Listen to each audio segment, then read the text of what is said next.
Muling tinabla ng International Criminal Court Pretrial Chamber ang hirit na palayain mula sa kanilang detention facility sa The Hague, Netherlands si dating Pangulong Rodrigo Duterte.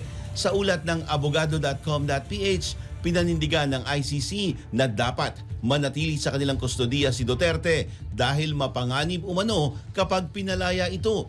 Maaari ring magulo ang proseso ng paglilitis at may potensyal na krimen kaugnay nito. Binigyang diin ng ICC na mayroong makatwirang batayan sa kasong crimes against humanity laban kay Duterte ayon sa arrest warrant nito.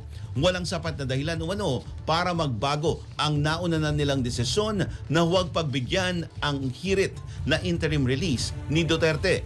Binalikan ng Chamber ang naunang desisyon nito laban sa interim release ni Duterte na kailangang gawin ito para siguraduhing haharap ang dating Pangulo sa paglilitis ng korte. Pigilan ang anumang sagabal sa investigasyon o sa proseso ng ICC at para matigil na ang krimen na may kinalaman sa isinampang kaso.